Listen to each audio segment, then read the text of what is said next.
교독문 15번 시편 27편을 교독하시겠습니다. 여호와는 나의 빛이요 나의 구원이시니 내가 누구를 두려워하리요. 악인들이 내 살을 먹으려고 내게로 왔으나 군대가 나를 대적하여 진칠지라도 내 마음이 두렵지 아니하며 내가 여호와께 바라는 한 가지 일 그것을 구하리니 곧 내가 내 평생에 여호와의 집에 살면서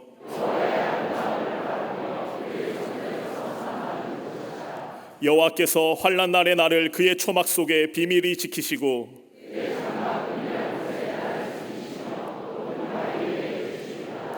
이제 내 머리가 나를 둘러싼 내 원수 위에 들리리니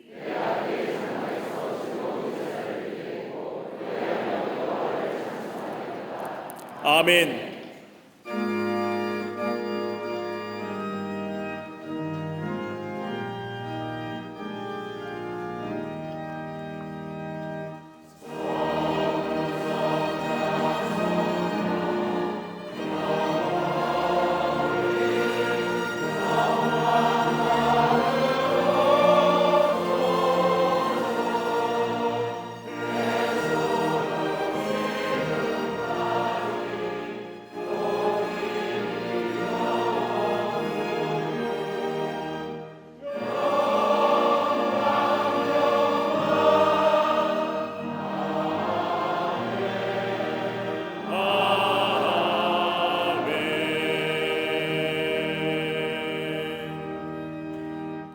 전능하사 천지를 만드신 하나님 아버지를 내가 믿사오며 그 외아들 우리 주 예수 그리스도를 믿사오니 이는 성령으로 잉태하사 동정녀 마리아에게 나시고 본디오 빌라도에게 고난을 받으사 십자가에 못 박혀 죽으시고 장사한 지 사흘 만에 죽은 자 가운데서 다시 살아나시며 하늘에 오르사 전능하신 하나님 우편에 앉아 계시다가 저리로서 산자와 죽은 자를 심판하러 오시리라.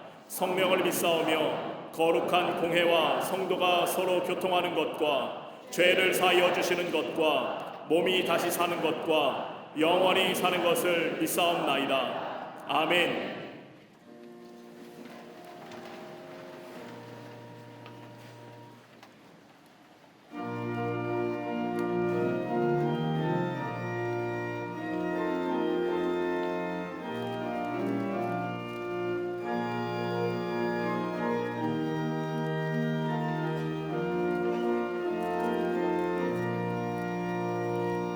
자비한 주께서 부르시네 부르시네 사랑의 햇빛을 왜 안 받고 점점 더 멀리 가나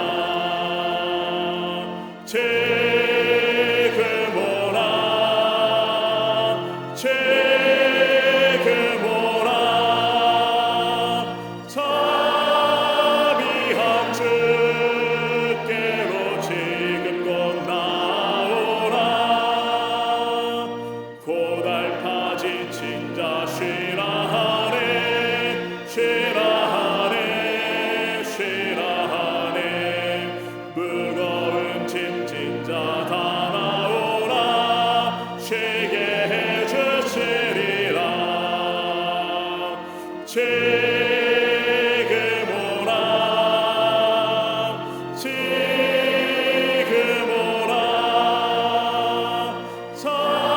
자비한 주께로 지금 곧 나오라.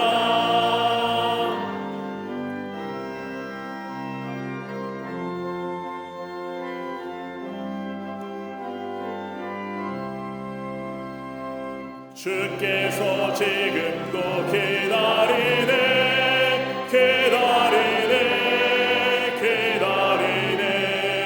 죄짐을 가지고 다 나오라 어서 주 앞에 오라 지금 오라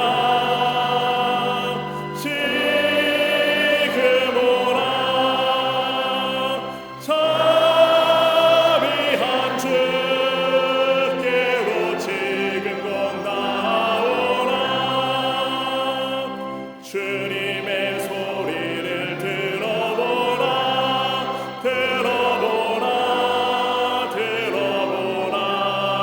그 이름 믿는 자 복 받으리 어서 곧 일어나라 지금 오라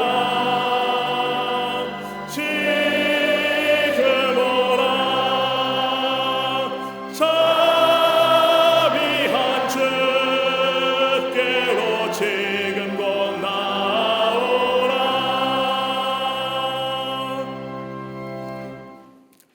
우주 만물을 창조하시고 우리의 생사화복을 주관하시는 전능하신 하나님, 친히 우리의 아버지 되어 주시사 날마다 은혜와 평강의 길로 인도하여 주심에 감사를 드립니다. 거룩한 주일 하나님의 전에 모여 지극히 높고 위대하신 하나님을 찬양하며 예배하오니 홀로 영광 받아주시고 성령의 충만한 임재를 허락하여 주시옵소서. 여전히 망령되고 허탄한 세속의 물결을 거스르지 못하고 이리저리 휩쓸리며 죄악된 것을 탐닉하며 살아가는 우리를 불쌍히 여겨 주시옵소서. 하나님의 원대한 계획을 믿지 못하고 또 바라보지 못하며 눈앞의 탐욕만을 쫓아가는 우리의 무지함을 깨우쳐 주시옵소서.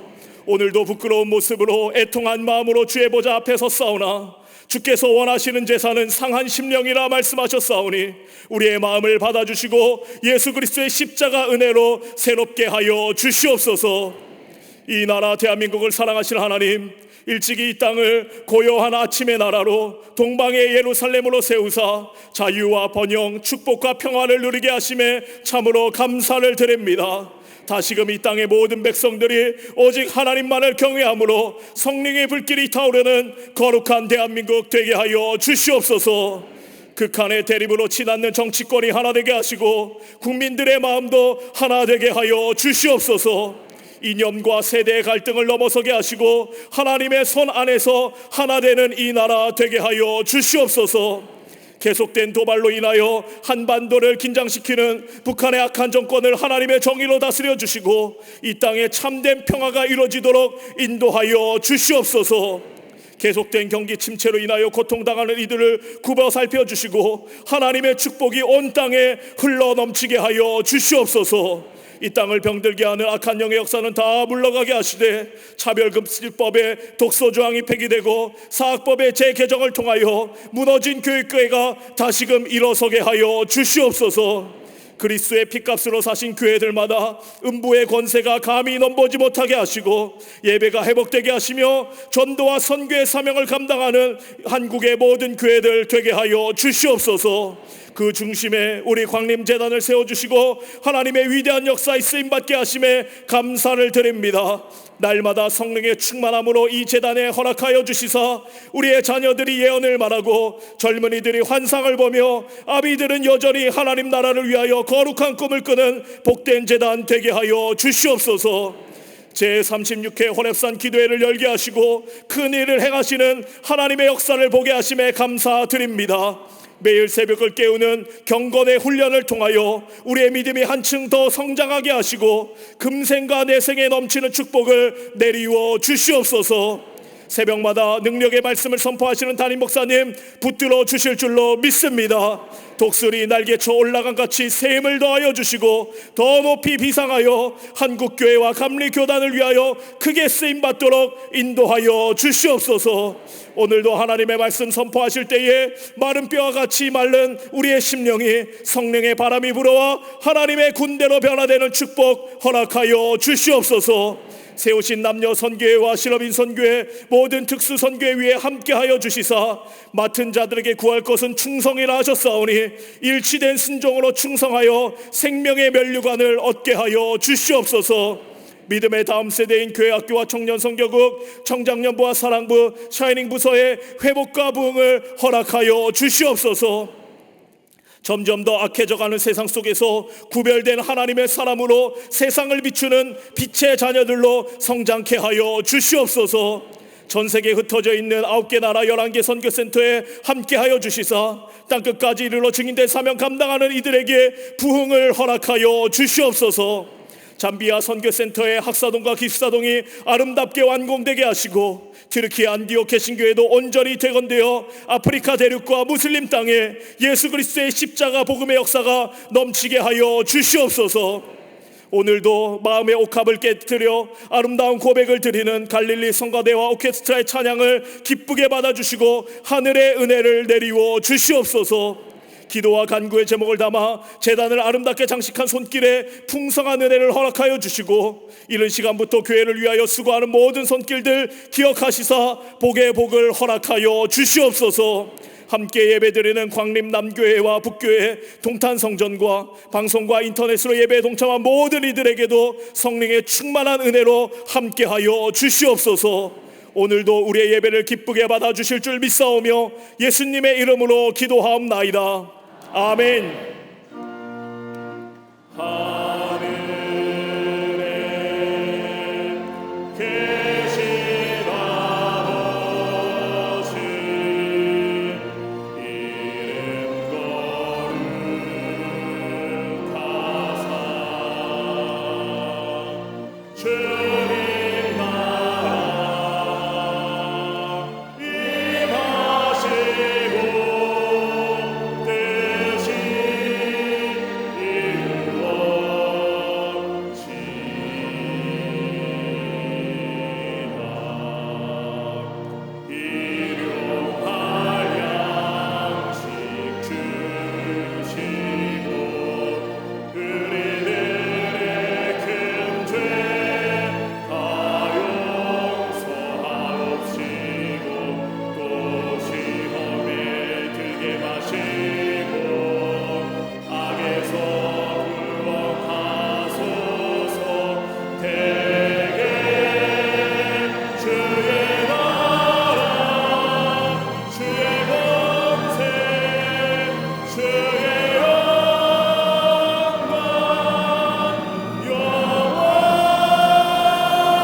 할렐루야. 거룩한 주의 날, 주의 전에 나와 예배한 우리 모든 광님의 권속들이 위해 하나님의 놀라운 은혜와 평강이 넘쳐나시기를 먼저 주의 이름으로 축원합니다. 우리 앞뒤 전후 좌우 계신 분과 함께 인사하시겠습니다. 예수님은 우리의 치유자이십니다 라고 고백하며 인사하십시다.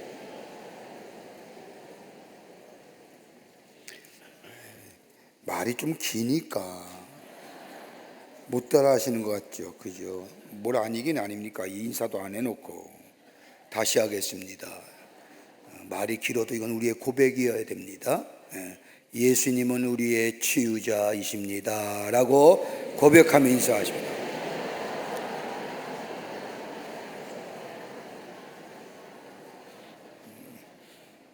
제36회 랩산 기도회가 은혜 가운데 진행되고 있습니다.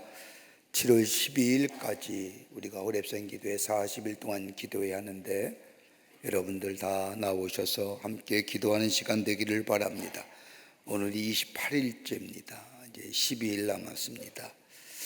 매번 하는 얘기지만 12일 아니 벌써 은혜 받은 사람의 모습이고요. 12자 또 10일 남았더냐 이렇게 하면 좀 그렇습니다. 예전보다 많은 분들이 아침에 나와서 나라 위해서, 교회 위해서, 그리고 또 가정을 위해서 기도합니다. 뜨겁게 기도하는 그 기도 하나님께서 들어응답해 주실 줄을 믿습니다. 이제 12일 남았는데 오셔서 함께 기도하여 응답을 경험하고 우리가 믿음도 한쪽 성숙한 자리에 들어가는 호랩산 기도회가 되기를 바랍니다. 2024년도 1차 세례교회 시기 오늘 저녁 예배 시에 있겠습니다. 세례문답은 오늘 오후 5시에 나사렛 성전에서 선교구별로 진행이 됩니다. 세례받기 원하시는 분들 다 참석하여 주시기를 바랍니다. 2024년도 하반기 속회공과가 발간되었습니다. 우리 여러분들 꼭 구입하셔서 속회드릴 때 꼭 이용하시는 속회공과가 되기를 바랍니다. 7월달 예배 안내는 삼성교구와 사성교구에서 봉사해 주시겠습니다. 오늘 광담미하는 16교구의 김준희 성도님 가정에서 어머니와 함께 김영주 집사님을 추모하며 장식해 주셨습니다. 그 밖에 선교구와 교구 소식, 선교회 모임들 나와 있습니다. 보시고 여러분 다 참여해 주시기를 바랍니다. 결혼하실 가정이 있습니다. 축하해 주시고요. 또 지난 한 주간에 어려움을 당한 가정들이 계십니다. 만나실 때 하늘의 소망으로 위로하여 주시기를 바랍니다. 그 다음에 박스공원에 많은 광고들이 나와 있습니다. 임시구역회가 오는 7월 14일 주일 저녁 예배 시에 있겠습니다. 구역회원 되시는 분들 다 참여해 주시기를 바랍니다. 교회학교 여름성경학교 일정표가 나와 있습니다. 각 부서별로 여름성경학교 일정표가 나와 있는데 여러분의 자녀들 일정표를 보시고 여러분의 자녀들 꼭 보내주시기를 바랍니다. 우리 청년선교국의 국내 해외 선교 일정에 함께 동참하시길 원하시는 분들 함께 기도해 주시고 함께 후원해 주시기를 바랍니다.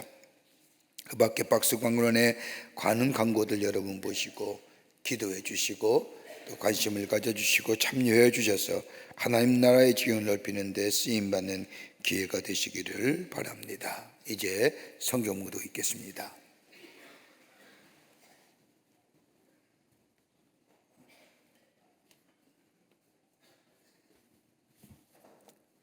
오늘 성경 말씀은 마태복음 21장 28절에서 32절까지입니다.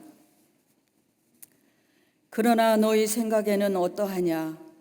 어떤 사람에게 두 아들이 있는데 맏아들에게 가서 이르되 오늘 포도원에 가서 일하라 하니 대답하여 이르되 아버지 가겠나이다 하더니 가지 아니하고 둘째 아들에게 가서 또 그와 같이 말하니 대답하여 이르되 실소이다 하였다가 그 후에 뉘우치고 갔으니 그 둘 중에 누가 아버지의 뜻대로 하였느냐? 이르되 둘째 아들이니이다. 예수께서 그들에게 이르시되 내가 진실로 너에게 이르노니 세리들과 창녀들이 너희보다 먼저 하나님의 나라에 들어가리라. 요한이 의의 도로 너희에게 왔거늘 너희는 그를 믿지 아니하였으되 세리와 창녀는 믿었으며 너희는 이것을 보고도 끝내 뉘우쳐 믿지 아니하였도다.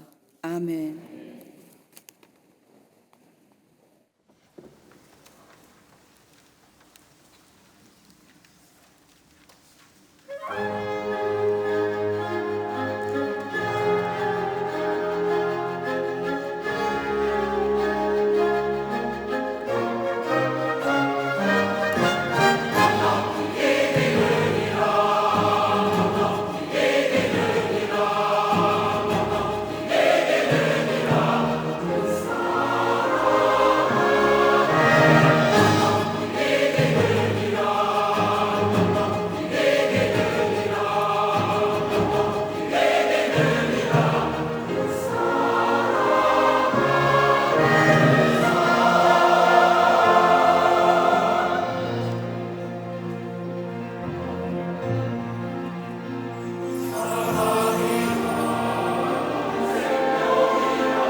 우리 나사렛 갈릴리 성가대와 오케스트라의 귀한 찬양에 감사합니다. 고맙습니다.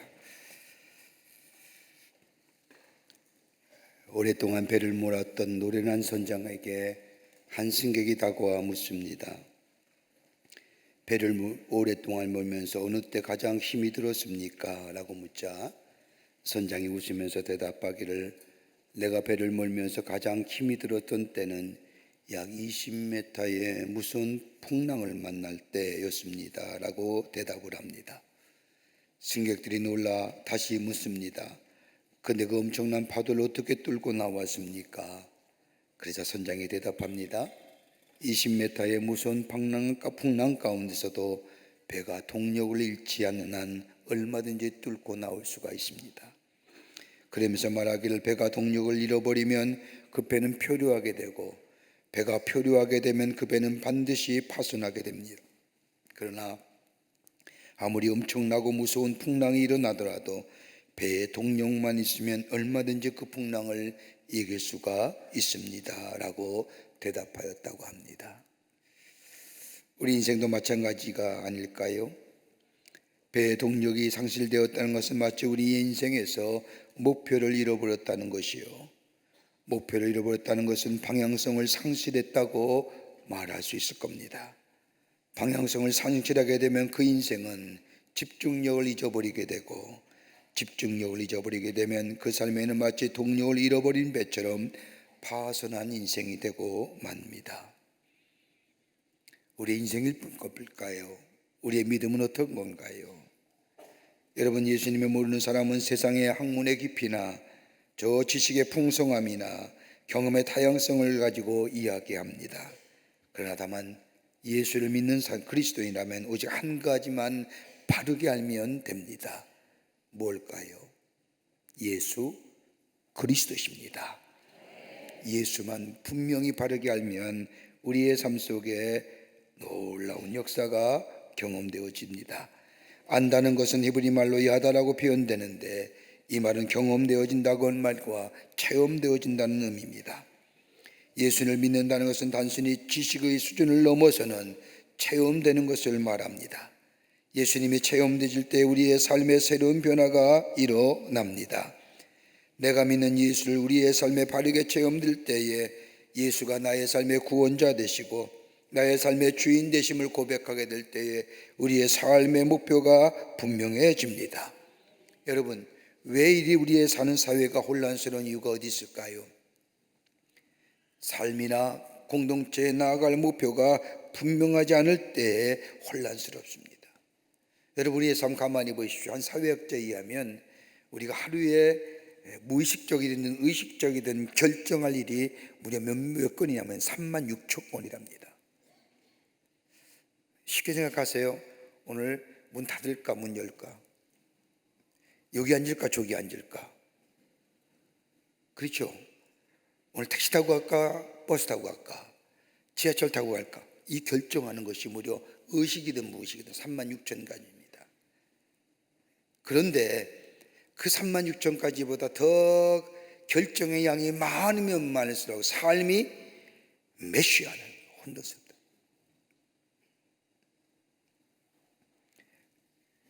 결정할 양이 많다는 것이 뭐예요? 삶의 목표가 분명하지 않다는 거죠.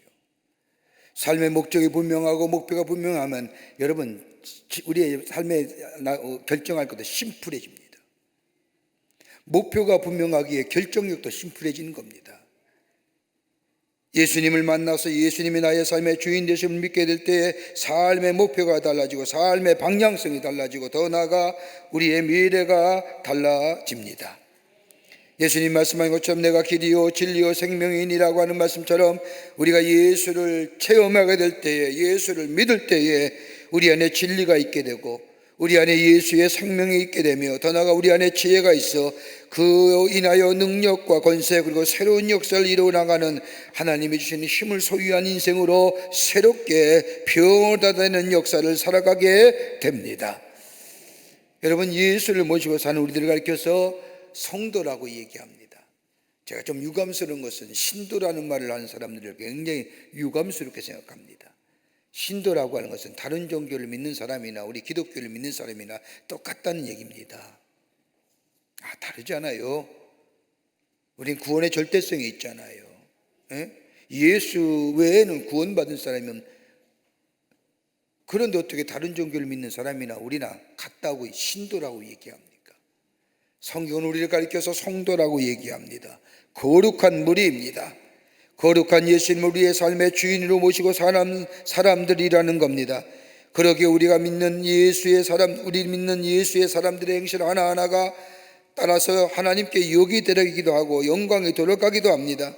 그냥 막연하게 예수를 믿고 사는 삶이 아니라 예수 이름에 합당한 인격과 성품 그리고 합당한 삶의 가치관, 이 하나하나가 세상 사람들의 우리들이 우리의 삶을 바라보면서 하나님의 살아계심을 보고 하나님을 발견하고 더 나아가 거룩한 물이라고 일컫는 성도들의 삶을 보면서 하나님을 발견하기도 하고 하나님을 믿기도 하는 겁니다. 그러기에 예수 믿는다는 것이 쉬운 일이 아닙니다. 그러기에 성경은 우리를 가르쳐 거룩한 물이 구별된 삶으로 살아가는 사람이라 말할 뿐만 아니라 그렇게 살라고 말씀합니다. 이런 의미에서 오늘 본문의 말씀은 우리가 잘 아는 예수님의 비유의 말씀입니다. 두 아들 둔 아버지가 있었습니다. 하루는 큰아들에게 아버지가 말하기를 포도원에 가라 일하라고 말씀하자 큰아들은 아버지의 말씀에 가겠습니다 라고 아주 쉽게 그리고 정중하게 대답하고는 포도원에 가지 않습니다. 아버지가 둘째 아들에게 포도원에 가서 일하라고 했더니 이 아들은 무슨 할 일이 있었는지 가지 않겠다고 정면으로 아버지의 말씀을 거부합니다. 그랬다가 무엇인가 생각났는지 잘못됨을 뉘우치고 포도원에 가서 일했다는 이야기가 오늘 예수님의 비유의 말씀입니다. 여러분, 이 말씀을 읽을 때마다 특별히 둘째 아들의 모습을 생각하면 여러분 우리나라의 속담 한 구절이 생각나지 않습니까? 청개구리 심보. 우리가 너무나도 잘 알려진 보편적인 우화입니다만 어린아이나 심한 식물꾸러기를 보면 청개구리 같은 녀석, 청개구리 심보라고 말하지 않습니까? 무슨 일이나 반대 아니면 좋게 지낼 수 없는 것을 가리키는 말입니다.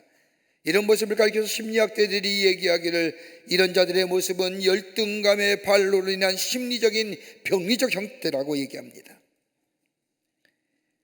여러분, 지금 사는 시대 한번 보십시오. 한 번 믿고 단번에 믿고 그리고 믿음대로 행동하는 것을 찾아보기 어려운 시대 속에 삽니다. 마치 한번 흔히 많은 말대로 튕겨보는 것, 한번 의심해보는 것, 마치 지성인인 양, 지식인인 양, 이것이 바로 현대인의 모습입니다. 전대부분 알지 않습니까? 예수 믿으라고 권하면 좋은 것을 압니다. 알면 믿으면 되죠 뭐. 그러면서 안 믿지요. 한번 거부해 봅니다. 그러다가 몇 번이나 강권하여 전도하면 마치 대단하게 큰 일이라는 것처럼 마지못해 교회에 나옵니다. 그리고 예수를 만나고 그로 인하여 이의 인생이 달라진 것을 보게 됩니다. 그렇죠? 누가요? 우리 아닙니까? 우리잖아요. 지금의 시대는 순응이라는 것이 사라진 시대입니다. 순수한 마음을 가지고 따르는 것이 사라졌다는 겁니다. 한번 튕겨보는 것이 자존심이 있는 양, 존재가 사는 것으로 생각하는, 마치 누가 시켜서 하면 내 존재가 죽은 것 같고 멸시당하는 것 같고 마치 그 사람의 노예가 되고 무능한 사람처럼 느껴지는 이 시대. 이 때문에 한 번은 의도적이라도 반대해야 하고 돌아서서는 다시 얼굴을 보지 않은 것처럼 비판해야 하며 그래야 자기의 정체가 돋보이며 영웅시되는 것처럼 생각되는 이 잘못된 시대의 풍조 속에 사는 우리들, 그런 의미에서 오늘 본문의 말씀은 우리에게 귀한 영적인 교훈의 말씀을 주십니다. 진정 아버지의 기쁨이 되는 인생이 어떤 인생일까요? 예수님 한 분만으로 만족하는 인생의 삶은 어떤 모습일까요? 어떻게 우리 안에 믿음에 경주해야 하나님이 기뻐하시고 주의 뜻을 행하는 자의 삶을 살아갈 수 있을까요? 오늘 본문의 말씀을 통해서 함께 말씀을 나누며 은혜 받기를 원합니다. 첫째는 믿고 따라가는 삶입니다. 오늘 본문의 말씀을 보면 두 아들의 모습이 대조적으로 나옵니다. 그 첫 번째 아들이 맏아들입니다. 본문의 말씀에 보면 아버지가 포도원에 가서 일하라고 말씀하실 때에 맏아들은 가겠다고 합니다. 그리고는 가지 않습니다. 이런 맏아들의 모습은 다분히 위선적이고 처세적입니다. 체면과 위선에 사는 사람입니다. 아버지가 포도원에 가 일하라고 할 때 아버지의 심기를 어렵게 하지 않게 하려고, 불편하게 해드리지 않으려고 네라고 대답하지만 지극히 위선적입니다. 순종하는 것 같지만 순종하지 않습니다. 겉으로는 순종하는 좋은 아들로 보이지만 실제로는 아버지의 명령을 거절합니다. 아니, 어떻게 보면 처음부터 아버지의 말씀에 순응종할 마음이 없었던 것 같습니다. 왜 예수님이 이 비유를 하셨을까요? 이렇게 말씀하신 이유가 어디 있을까요? 오늘 본문의 전후 맥락을 보면 예수님이 비유로 말씀하신 가운데 마다들은 다분히 당시의 제사장들이요 유대의 지도자를 향한 말씀입니다. 외식적인 종교인들, 근사하게 예배를 드리고 찬송하며 기도합니다. 이런 것은 어디라거나 분명한 신앙인의 모습입니다. 말씀 읽을 때마다 아멘 아멘으로 화답합니다. 찬송할 때마다 할렐루야로 말합니다. 그런데 실제의 생활로 돌아가면 아멘과 할렐루야가 사라진 삶의 모습들, 실존적인 삶에서는 전혀 다른 삶의 모습으로 살아가는 사람들, 한다고 하면서도 하지 않는 것, 경건의 모양은 있는 것 같은데 경건의 능력은 없습니다. 거룩하다고 하면서도 거룩한 것이 없습니다. 사랑한다고 하면서도 사랑하지 않습니다. 봉사한다고 하면서도 봉사한 것이 없습니다. 준다고 했지만 준 것이 없습니다. 여러분, 우리가 세상을 이기는 능력이 어디 있을까요? 세상을 이기는 능력이 어디서부터 나올까요? 여러분, 다른 것이 아니라 하나님을 경외하는 믿음이 우리 안에 있을 때에 세상을 이기게 됩니다. 여러분, 하나님을 경외한다는 게 어떤 의미일까요? 두 가지 의미가 이 속에 내포되어 있습니다. 하나님을 두려워하는 마음, 또 하나 있다고 한다면 하나님을 사랑하는 마음. 이 두 마음을 가리켜서 경외라는 단어로 쓰는 겁니다. 하나님을 사랑하는 마음이 있을 때에 우리 안에 죄를 이기게 됩니다. 허물을 이기게 됩니다. 고독을 이기게 됩니다. 사단의 능력을 이기게 됩니다. 하나님의 사랑과 하나님의 은혜가, 하나님을 두려워하는 마음이 내 안에 있을 때에 그 하나님의 사랑이 헤세드, 인자하신 하나님의 사랑이 나를 매일매일 새롭게 주십니다. 실존주의 철학자인 존 케르케가르는 얘기하기를, 여러분, 믿기 어려운 것은 이해하기가 어려워서가 아니라 순종하기가 어려워서라고 얘기합니다. 우리가 믿지 못하는 것은 이해의 문제가 아니라 하나님의 말씀에 순종할 말씀이 없기 때문에 믿지 못하는 겁니다. 이런 재미난 이야기 하나 있습니다. 고난주간 한 교회학교 주일학교에서 교회학교 전도사님이 어린아이들 앞에 두고 예수님이 십자가에 돌아가신 장면을 실감나게 아주 열심히 설명합니다.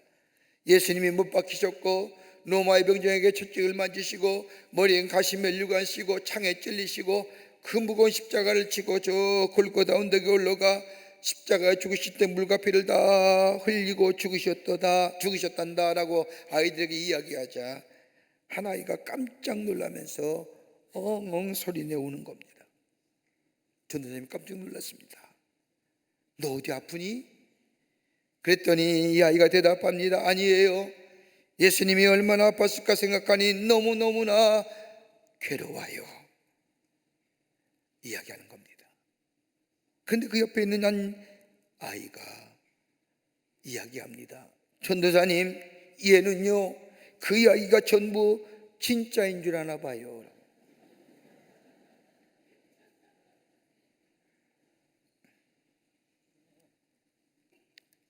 믿고 행할 때 거기에 구원이 이루어지는 겁니다.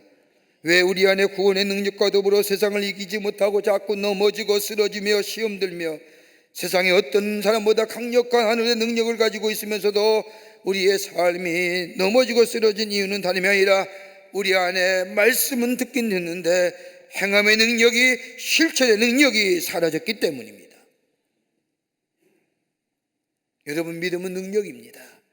믿음은 권능입니다. 믿음은 지식이 아닙니다. 얼마나 알고 있느냐의 문제가 아니라 얼마나 나의 삶 가운데 믿는다로 행하느냐에 따라 능력과 권능이 더불어 우리 안에 일어납니다. 능력 없는 경건, 자기를 이길 수 없는 능력, 죄와 욕망을 이길 수 없는 능력, 이거는 실패한 능력입니다. 예수님 말씀처럼 나무는 무성한데 열매 없는 무화과 나무, 예수님은 그 나무를 찍어서 저 불에 태우라고 하는 말씀처럼 아무런 의미 없는 나무입니다. 오늘 본문의 말씀은 저 형식만 남아있는 종교 지도자들과 세대를 향하여, 오늘 마태복음 21장 31절의 말씀을 보면 진실로 너에게 이르노니 세리들과 창기들이 너희들보다 먼저 하나님 나라에 들어가니라. 여러분, 세리와 창기가 누구예요? 예수님의 제자인 마태나 여리고성의 삭개오와 같은 사람입니다. 또 옥탑을 깨뜨려 예수의 발에 향유를 본 막달라 마리아 같은 사람입니다. 멸시받고 천대받는 자, 이들이 먼저 하나님 나라에 들어간다는 겁니다. 왜요?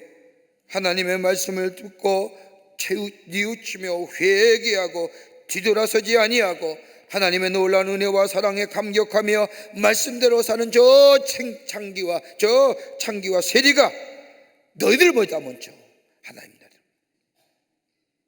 뭘 말씀해요? 말씀을 따라 순종하는 삶이에요. 거기에 능력이 나타나는 겁니다. 세상을 이길 힘이 거기에 나옵니다. 죄를 이깁니다. 거기뿐만 아니라 우리 안에 하나님의 능력을 통하여 허물을 이기고 고독을 이기고 사단의 능력을 이깁니다. 이 말씀하는 거예요. 그래서 우리가 믿음이 이기네 하는 겁니다. 듣는 것으로 그치는 것이 아니라 그 말씀을 내가 믿고 그 말씀 따라 순종하며 살아가는 인생에 하나님은 우리에게 놀라운 하늘의 역사를 체험케 해 주십니다. 두 번째는 마음을 돌이키는 자입니다. 본문에 나온 둘째 아들의 모습을 보십시오. 대단히 정직한 사람입니다. 여러분, 이만큼 정직한 사람이 있을까요? 아버지가 저 포도원에 가라고 하는데 자기의 계획과 할 일이 있다고 말하는 사람입니다. 아버지의 말씀에 아니오라고 예답합니다. 속이질 않습니다. 정당하게 자기의 주장을 핍니다. 어떻게 보면 자기에 대해 책임감이 있는 사람입니다. 잘못한 일이 없어요. 아무리 생각해도 잘못한 것이 없다니까요. 그런데 오늘 본문의 말씀을 보면 둘째 아들이 뒤늦게 뉘우치고 아버지의 말씀에 순종합니다. 마태복음 21장 30절의 말씀을 보면 둘째 아들에게 가서 이같이 말하니 대답하여 가로되 실소이다 하더니 그 위에 뉘우치고 갔으니 뉘우쳤다는 말이 여기에 기록되어 있습니다. 원문의 말씀을 보면 메타노이아라는 말인데 이 말의 의미는 방향을 바꾼다는 겁니다. 신학적인 용어로 얘기하면 회개입니다. 오늘 본문의 말씀에 예수님의 배움의 핵심의 말씀이 여기에 있는 겁니다. 뉘우친다는 겁니다. 돌이킨다는 겁니다. 여러분, 뉘우친다는 것은 생각의 전환이요, 뉘우친다는 것은 발상의 전환입니다. 예전에 보면 우리가 바꾼다, 변화한다, 혁신한다는 말을 많이 합니다. 근데 요즘에서는 이런 용어보다는 변혁, 그리고 발상의 전환, 다시 말한다면 트랜스포메이션, 패러다임 시프트라는 얘기를 합니다. 여러분, 발상의 전환이에요. 뉘우치는 게예요. 돌이킨다는 게예요. 여러분, 복음이라는 것처럼 레디컬한 게 있을까요? 여러분, 복음은 기쁜 소식이지만 기쁜 소식이 우리 가운데 있게 될 때, 우리 안에 임하게 될 때 우리의 삶이 변화되잖아요. 가치관이 변화되고 우리의 목표가 변화되고 우리의 삶의 방향이 바뀌어요. 여러분, 한 인간의 가치와 변화가, 한 인간의 목표와 가치가 변화되는 게 쉬워요? 죽어도 안 바뀌는 게 맞는. 그런데 예수 믿고 내 생각이 달라지는 거예요. 내 가치관이 달라지는 겁니다. 예전에 가지고 있던 생각과 행동을 바꾼다는 겁니다. 내가 주장하고 내가 고집하던 것을 내려놓는다는 겁니다. 내 생각과 내 마음과 내 주장을 버린다는 겁니다. 오늘 둘째 아들 보십시오. 지금까지 옳다고 생각했던 일을 나는 정당하게 아버지의 말씀에 아니오라고 대답하지만 그건 내 생각이요, 나만의 생각이요, 아버지의 마음을 헤아리지 못했습니다. 아버지의 뜻을 생각하지 못했습니다 라는 고백입니다. 여러분, 제자가 된다는 것은 내 것을 버리고 스승의 것을 그대로 따라 행한다는 겁니다. 내 것을 고집하는 사람에게는 발전이 없습니다. 여러분, 우리가 예수의 제자가 되고 예수의 사람이 됐다, 내 삶의 명칭이, 내 삶의 것들이 바뀌어지는 그 사람은요, 다름이 아니라 내 생각을 내려놓았다는 겁니다. 뭐로 채워져요? 예수의 생각.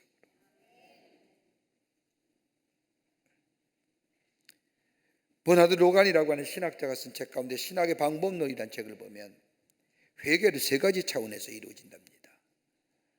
하나는 뭐냐? 지성적 회개입니다. 깨달음입니다. 깨닫지 못하는 것은 깨닫습니다. 깨달음으로 인하여 생각이 바뀌어집니다. 이게 회개의 첫걸음이에요. 두 번째 회개는 도덕적인 회개입니다. 가치관이 바뀐다는 겁니다. 전에 이런 저런 것이 소중했는데 이제는 다릅니다. 선과 악의 가치가 바뀌어집니다. 좋은 것과 나쁜 것이 분명해졌습니다. 해야 할 일과 하지 말아야 할 일이 분명해졌습니다. 즐길 수 있는 것과 즐기지 말아야 할 것이 분명해진 거예요. 이게 회개한 자의 모습이에요. 여러분, 그리스도인이 즐겨야 할 것과 즐기지 말아야 할 것이 있잖아요. 예전에 몰랐잖아요. 또 하나 회개가 있다면 종교적인 회개입니다. 하나님을 생각합니다. 아버지에 대해서 생각합니다. 현재가 아니라 미래를 내다봅니다. 지금의 현실을 바라보는 것이 아니라 미래의 약속을 바라봅니다. 이것이 회개입니다.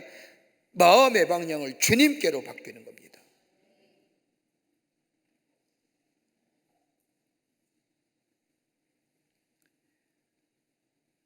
무디 목사님께서 어떤 교인이 찾아와서 목사님 보시던 성경책을 좀 보여달라고 말합니다. 무디 목사님의 성경책은 너무나 많이 보아서 낡은 성경책이었는데 교인이 보여달라니 갈 수 없이 목사님이 자신의 낡은 성경책을 교인에게 보여줍니다. 교인이 목사님의 성경책을 받아서 보니 목사님 성경책에 많은 곳에 줄이 치여 있고 때로는 군데군데 메모가 되어 있습니다. 근데 군데군데 이상한 암호 같은 것도 있는 겁니다. 그 암호가 뭐냐? TP라고 쓰여져 있는 겁니다. 하도 이상해서 이 교인이 목사님에게 물었답니다. 목사님, 이거 무슨 뜻입니까? 그랬더니 목사님이 대답하기를, 이 TP라고 하는 뜻은 내가 그 말씀을 듣고 내 생활 속에 순종하여 실천하였더니 그것이 진리임이 확증되었다는 표시입니다. Tried, approved.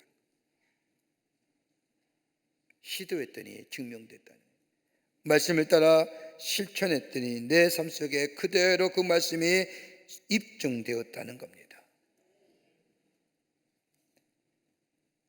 돌아가서 내 거 내 주장 내려놓고 하나님의 말씀을 따라 순종하는 삶. 에스겔서 18장 21절과 22절의 말씀을 보면 그러나 악인이 만일 그 행한 모든 죄에서 돌이켜 떠나 내 모든 율례를 지키고 복과 의를 행하면 정녕 살고 죽지 아니할 것이라. 그 범죄한 것이 하나도 기억함이 되지 아니하리니 그 행한으로 인하여 살리라. 과거 묻지 않는다는 거예요. 하나님은 하나도 기억함이 없다는 겁니다. 책망하지도 않는다는 겁니다. 당연히 물어봐야 하는데 물어보지도 아니하겠다는 겁니다. 그것이 바로 우리 주님입니다. 주님께 돌아와서 내 것을 내려놓는 자, 그 말씀을 따라 사는 자. 그럴 때 우리 안에 하나님의 놀라운 역사를 경험하는 복된 인생이 되는 줄 믿습니다. 끝으로 하나님의 사랑의 절대성입니다. 오늘 본문 말씀을 생각해 보세요. 맏아들은 아버지 말씀에 예 대답했지만 가지 않습니다. 그러나 둘째 아들은 아버지 말씀에 아니오라고 대답하지만 나중에 아버지 말씀에 순종합니다. 근데 여러분, 돌아온다고 해서 문제가 해결되는 건 아니지 않습니까? 돌아온 아들이라 할지라도 아버지가 받아주지 아니하면 아무런 의미가 없습니다. 여러분, 성경은요, 하나님 나라의 법칙은요, 세상의 법과는 좀 달라요. 돌아오기만 하면, 아니 돌아오기를 기다리시는 아버지, 돌아오기만 하면 과거는 묻지 아니하시는 하나님, 늦게 돌아온다 할지라도, 아니 돌아와서 일하는 흉내라도 내는 것을 우리 하나님은 기뻐하시는 거예요. 어디에 관점이냐? 돌아온다는 겁니다. 돌아오기만 하면 우리 하나님은 기쁘게 맞아주십니다. 이것이 복음의 보편성이요, 복음의 기쁜 소식이라고는 다름이 아니라 하나님의 사랑이 담겨진 소식이라는 의미가 이 속에 있습니다.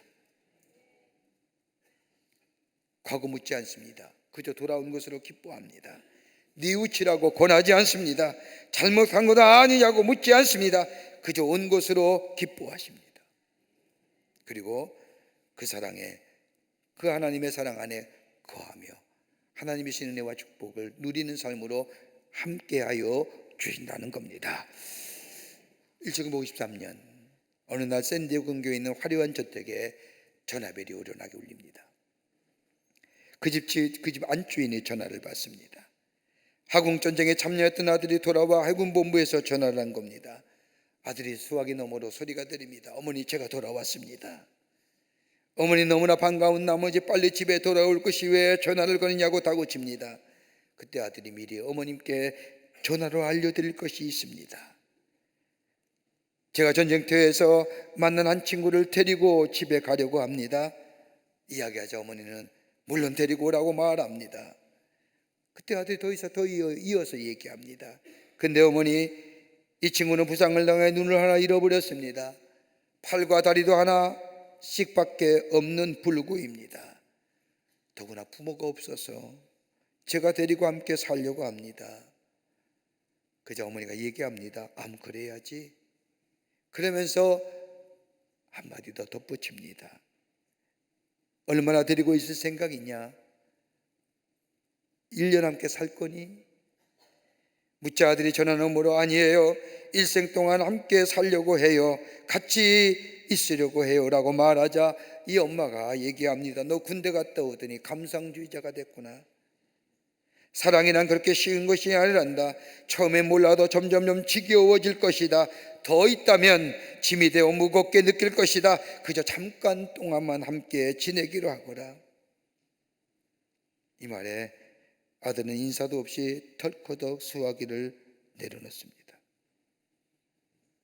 그로부터 몇 시간 뒤 아들이 죽었다는 정보가 이 집에 날라들어옵니다. 깜짝 놀랐습니다.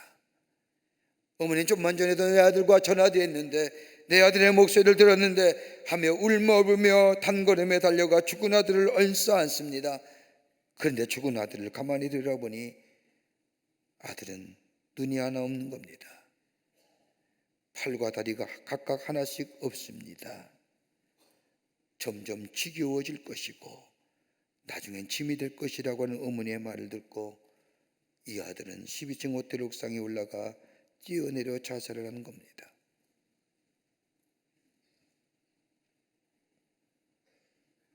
우리가 언제 우리의 공로나 자격으로 하나님의 사랑을 받은 것이 있을까요? 바울이 고백한 것처럼 내가 원수 되었을 때에, 내가 하나님을 모른다 할 때에, 내가 하나님의 은혜를 모르고 살 때에 여전히 하나님 나를 사랑하셨다고 고백합니다. 그 사랑을 깨닫고 그 사랑에 감격하는 그 사랑의 절대성, 오늘 예수님이 우리에게 하시는 말씀은 뭐예요? 그 하나님의 절대성을 우리가 잊지 말아야 할 것이라는 겁니다. 예수 믿는 게 뭘까요? 주님을 기뻐하는 인생, 말씀에 순종하는 겁니다. 그리고 내 삶의 방향을 매일매일 예수께로 트는 겁니다. 그리고 하나님의 그 사랑을 절대적으로 믿는 겁니다. 거기에 우리의 인생이 하나님을 기쁘시게 하는 인생이요, 그 복음의 놀라운 레디컬한 역사가 우리 가운데 있어 우리의 삶 속에 풍요로움의 역사를 경험하는, 그리고 하나님의 사랑으로 이 땅에 그리스도의 향기를 드러내는 복된 인생으로 살아가게 되는 줄 믿습니다. 이런 믿음으로 주님을 기쁘시게 하는 여러분과 저와 되시기를 주의 이름으로 축원합니다. 하나님 감사합니다. 저희들 주께서 사랑해 주셔서 하나님의 자녀 삼으심에 감사합니다. 우리에게 들려오는 주의 말씀, 아멘, 순종하며 그 말씀 따라 사는 저희들 되게 하셔서 또 그뿐 아니라 매일매일 주께로 우리의 삶의 방향과 목적을 바꾸는 저희가 되게 하여 주시고, 그 하나님의 사랑 안에 거하는 자 되서 우리 안에 풍성함과 풍요로움을 누리며 하나님을 증거하는 삶으로 거룩한 무리의 삶인 성도의 삶을 살아갈 수 있도록 도와주시옵소서. 도우실 줄 믿으며 예수님의 이름으로 기도하옵나이다. 아멘.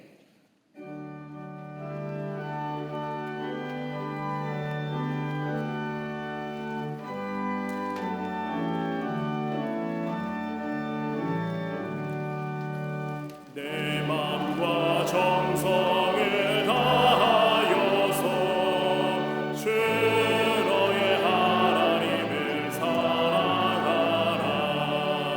내 몸을 아끼고 살아가라.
거룩한 주의 날, 저희들의 걸음을 주의 전에 오게 하여 주시고 우리의 마음과 정성을 모아 하나님 앞에 예배하게 하심에 감사합니다. 우리 예배를 기쁘게 받으시고 하늘문을 여시사 하늘의 놀라운 은혜와 하늘의 축복이 임하는 이 시간이 되게 하여 주시옵소서. 주 앞에 예배하며 귀한 예물 성별하여 주님 앞에 봉헌합니다. 저희들의 믿음과 정성을 모아 하나님 앞에 드리오니 기쁘게 받으시고 하나님 나라의 교회에 쓰임받는 예물 되게 하시며 이 예물을 쓸 때마다 복음의 역사가 널리 증거되어 주께로 돌아오는 자가 많아진 예물로 주님 사용하여 주시옵소서. 드린 손길마다 복되게 하시고 저들의 삶과 기업과 가정과 하늘마다 풍성한 열매가 맺어지게 하여 주셔서 하나님의 살아계심이 만방에 증거되는 당신의 거룩한 백성들로 삼아 주시옵소서. 아버지 하나님 간절히 기도합니다. 이 나라 이 백성 국리를 여겨주시고 하나님이 다스리시고 지키시는 나라 되기를 원합니다. 주님 역사하여 주시서 이끌어 주시옵소서. 나눔과 분쟁과 갈등과 대립의 것들은 다 물러가게 하여 주시며 하나됨의 역사를 통하여 새로운 미래를 향하여 나아가도록 주님 역사하여 주시옵소서. 이 땅의 백성들에게 경제의 축복도 허락하여 주셔서 어려운 일로 인하여 아버지 물질의 어려움을 인하여 소외당하고 고독하지 않도록 이 땅의 백성 모두에게 하늘의 축복을 허락하여 주시옵소서. 위정자들에게 지혜 주시고 아버지 명철 주셔서 이 나라 잘 이끌어가게 도와 주시옵소서. 저 북녘에 우리의 사랑하는 동포들도 속히 구원하여 주셔서 이 땅의 복음으로 하나 되는 역사가 일어나게 역사하여 주시옵소서. 이 시간에 나라 위에 수고하는 우리의 장병들이 있습니다. 기억하시고 저들의 아버지 하나님의 건강과 안전을 지켜주시고 저들의 수고가 헛되지 않도록 이 땅의 자유와 평화가 지켜지게 도와 주시옵소서. 우리의 삶이 믿음의 안에 거한 삶, 믿음으로 말씀에 순종하는 삶, 그래서 우리 안에 풍성한 하나님의 역사를 경험하며 열매를 거두며 하나님을 기쁘시게 하는 인생으로 살아가게 도와 주시옵기를 원하오면서 예수님의 이름으로 기도하옵나이다. 아멘.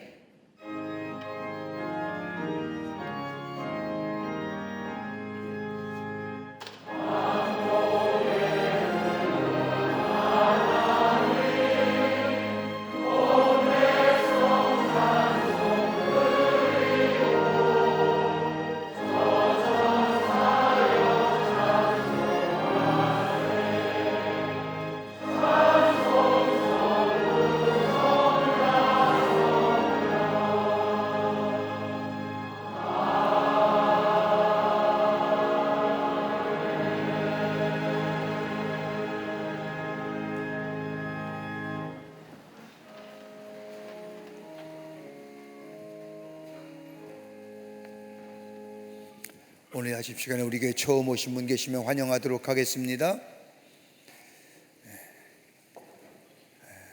새로 오신 분 계시면 인도자와 함께 나와주시면 환영합니다. 속회공과 나왔습니다. 벌써 하반기가 됩니다. 내일 다음 주부터 7월인데 속회가 7월달 하반기 꼭 구입하셔서 속회 예배 드릴 때 꼭 사용하시고 활용하시기를 바랍니다. 뉴스레터 나왔습니다. 지난 2주간 우리 교회 소식들을 모아서 만들었습니다. 여러분 보시고 또 나누시고 은혜 받는 귀한 뉴스레터가 되기를 바랍니다. 내일서부터 호랩산 다시 시작합니다. 이제 5주 차가 되는데 앞으로 12일 남았습니다. 여러분 힘을 내셔서 호랩에 올라오셔서 기도하시고 또 우리의 믿음의 성숙한 자리에 또 주님의 음성을 듣고 주의 말씀 듣는 자리에 들어가시는 여러분 되시기를 바랍니다. 힘을 내시자고요.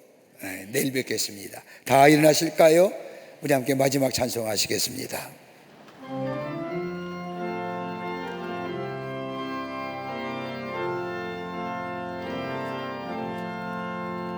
대산을 넘어 험곡에 가도 빛 가운데로 걸어가며 주께서 항상 지키시기로 약속한 말씀 변치 않네. 하늘의 영광 나의 맘속에 찬으로 넘쳐 할렐루야를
지금은 우리 주 예수 그리스도의 크신 은혜와 하나님 아버지의 한량없으신 사랑하심과 성령님의 내재하심과 교통하심과 인도하심이 거룩한 주의 날 주의 전을 나와 마음과 정성을 모아 예배하며 주신 말씀 가슴에 새기어 저 세상에 나가 말씀에 순종하며 우리 안에 풍성한 열매를 맺어 하나님의 살아계심을 증거하는 삶으로 살기로 결단하고 성전의 문을 나서는 우리 모든 광림의 권속들과 영상을 통하여 예배에 참여한 이들 모든 이들 위해 주께서 지금으로부터 영원토록 함께 하시기를 간절히 축원하옵나이다.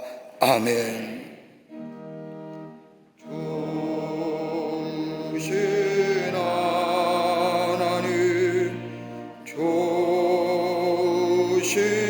하나님, 참 좋으신 나의 하나님.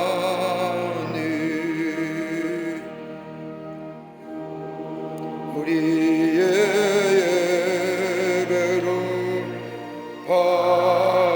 받으신 하나님, 참 좋으신 나의